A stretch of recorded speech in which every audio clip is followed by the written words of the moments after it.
It's time to go beyond the headlines, cause I don't put in overtime just so I can headline, okay.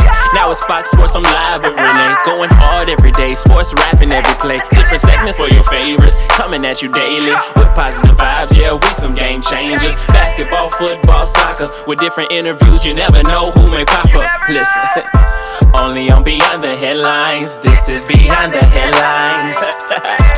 Only on Beyond the Headlines, this is Beyond the Headlines.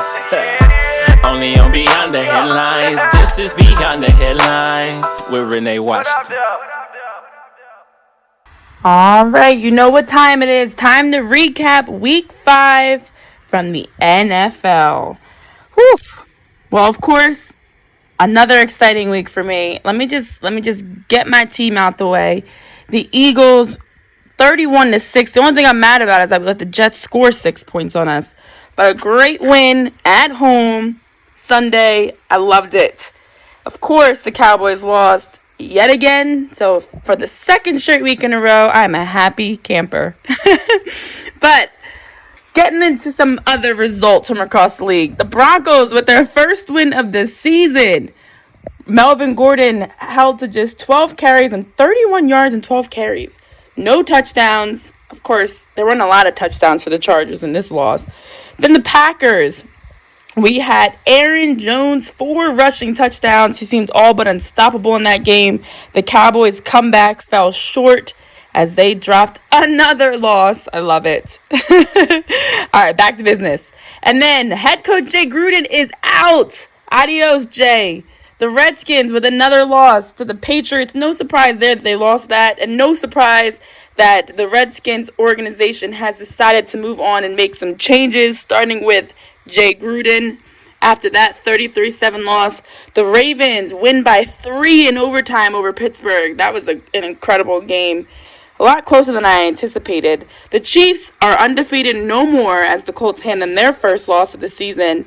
Then Daniel Jones and the Giants' 2-game win streak. The winning streak is over as they lose to Minnesota. We have a couple of 4-1 teams. Of course, the Chiefs now move to 4-1. The Seahawks, the Saints, and the Bills. A couple other teams across the league that are 4-1. So, it's only week 5. I feel like we're so far into the season. But we have so much more football to go. It's just the beginning. I'm getting so excited. So, without further ado, as we get into week 6, and the great games that we're going to see next week, starting off Thursday night with the Giants versus Patriots.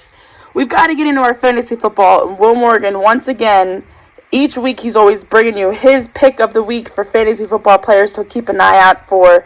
So it's time to get into Will's fantasy footballers. Will, who you got? Hello everyone, and welcome once again to Will's Fantasy Footballers. Now guys, there's a player out there who I'd like you to take a look at who could possibly be on your waiver wire. Quarterback Gardner Minshew of the Jacksonville Jaguars. Now, he's only owned in 18.1% of ESPN leagues. His week 5 was very, very impressive. 2 touchdowns, 374 passing yards, which translate to 21.2 fantasy points for week 5. Now, he goes against the New Orleans Saints this week, and that could be a shootout. So definitely get on the Minshew mania. Go out there, get him. He's only in 18.1% of leagues. As I stated earlier, he's someone who you can get who can help you out. Particularly in 2 QB leagues, it'd be fantastic to pair with someone. This guy has been getting the job done. Let's get that ownership percentage up. Gardner Minshew of the Jacksonville Jaguars. That's the guy that I'm targeting this week. I think he'll do you well. Well, let's go do it for me. I'll see you guys in week 7. Take care and have a great week.